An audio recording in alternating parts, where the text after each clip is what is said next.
Welcome back, everyone, to The Pulse, where we debate in English, and the points are like arcade tokens. They have no cash value. Guys, if you're just joining us, once again, we're going to explain the format of today's show. We're going to be discussing all kinds of news and storylines, but it's going to be mainly a discussion between our guests today, Ben, MrBitter Nickel, as well as Kevin, RotterdaM Vanderkoy. Guys, we're going to be discussing lots of cool stuff on the news, but let's explain the format. The way On The Wire is going to work is that I'll be throwing out a news piece, and then I'll be posing a couple questions. From there, you guys will both have 1 minute to respond. But in each segment, you guys have one opportunity to rebut. So for example, if Kevin goes first and says, I think this is really good, and Ben says, you know what, I don't think you, I think you are stupid, and then Kev can say, I want to use my one-time rebuttal and say, no, Ben, you're stupid. And I'd be like, +5 points, Kev. Rebuttal. I'm going to rebuttal Ben all night long. You only get one rebuttal, bro. No, I'm going to rebuttal many times. You lose points if you rebuttal too many times. All right. That's right. You can interrupt, but keep in mind that I control the points. I'm the decider. So be nice to me. I know you guys always pick on me on the set. I love your hair today. I love your hair today, man. Oh, thank you, Kev. That might earn you -2 points. Words don't bribe me, money does. Guys, it's time to go on the wire. In the words of Marvin Gaye, let's get it on. After weeks of speculation, beloved Frenchman Ilias Stefano Sartori has announced that he will not return to Korea to participate in the next GSL Code S season, nor will he participate in Round 4 of Pro League for EGTL. This news does not surprise many, considering several recent interviews has revealed Stefano to be very unhappy with his stay in the EGTL house.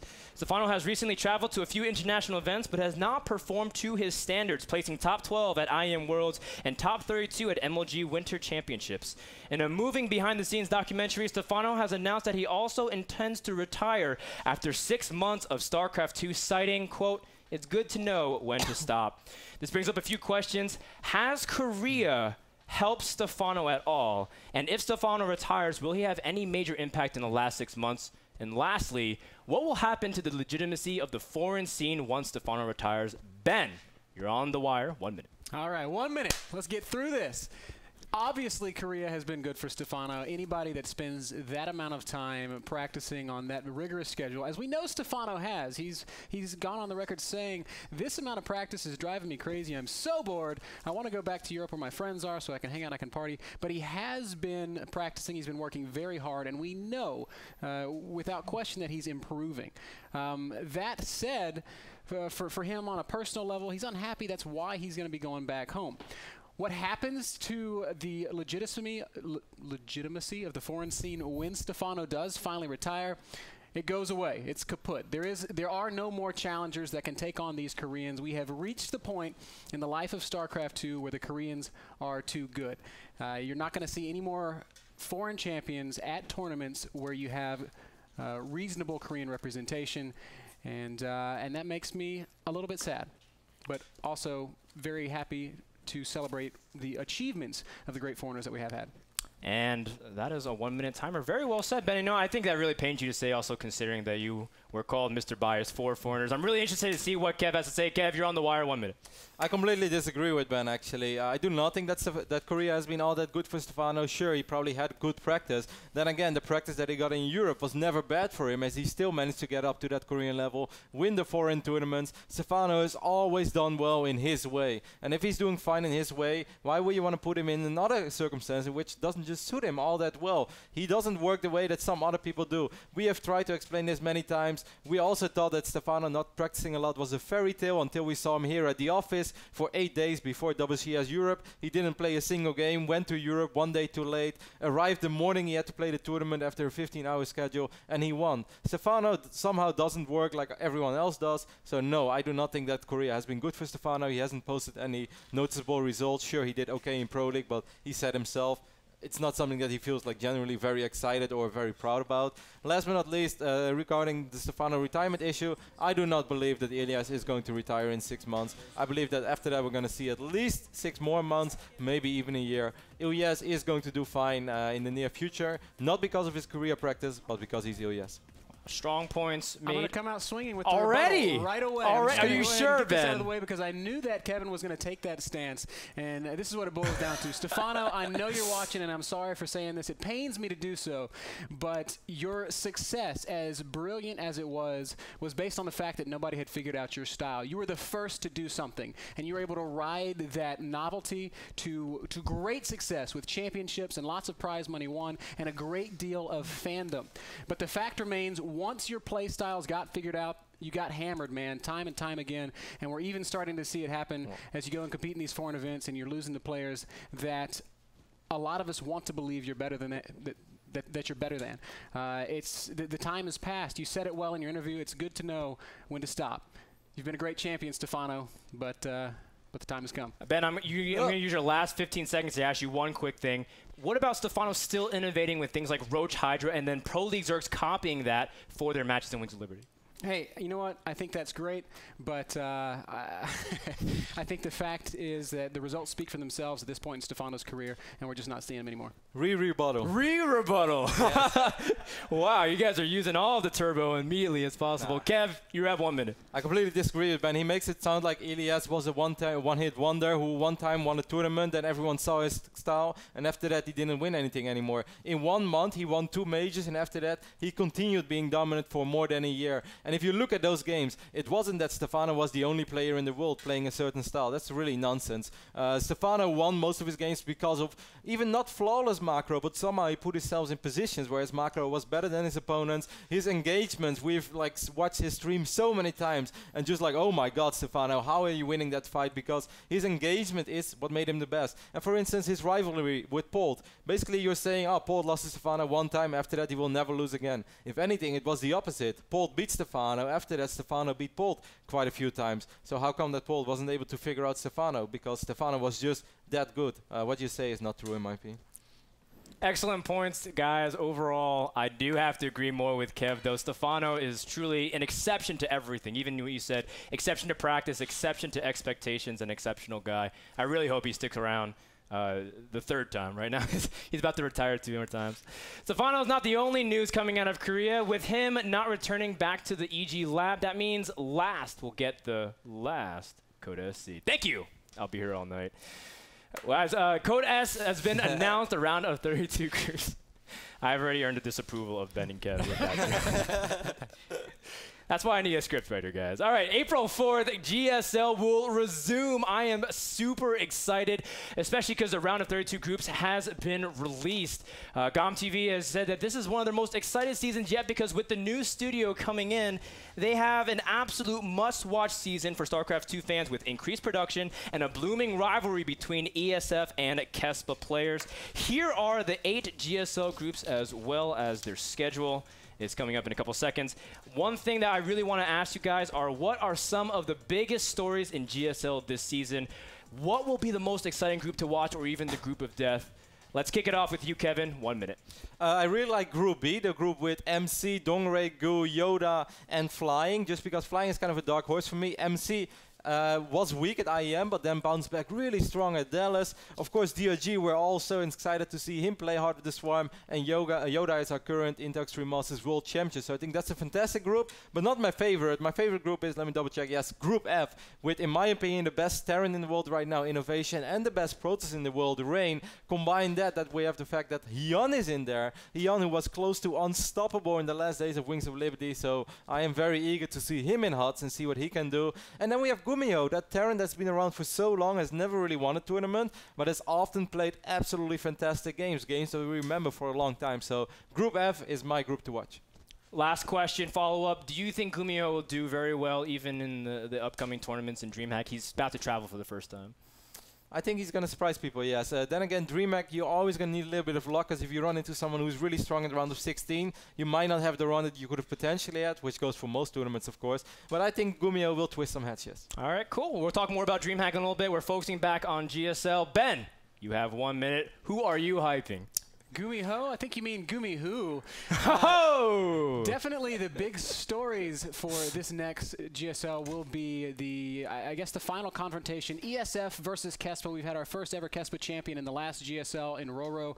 Will he repeat? Will more Kespa pros rise to the top? I predict that yes, they will. There are some fantastic groups. The one Kevin picked is great, but because of Gumi-hu, I do think it is going to ultimately fall flat. There are stronger groups. Group G is a big one that everybody's going to point to. Parting Last, Leenock, and Life. That is just incredible. My big group to watch, however, is the reigning champions group. Group A, Roro and Crazy, a guy that some people might not be that familiar with, but he's been a absolute monster in the Pro League.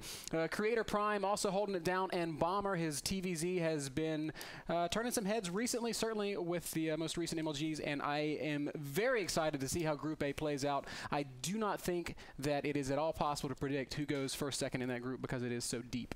I really hope that Ben loses all you the don't points. have any no, more no, rebuttals. no, it's not a Keep rebuttal. your mouth shut. You're done. You've had your time. It's not a rebuttal. Just a small comment. If Gumi-ho actually ends up passing the group or winning DreamHack, I want Ben to lose all the points. Minus 15 points for Kevin for speaking out of turn. Oh my Out God. of turn, out of line, and out of luck.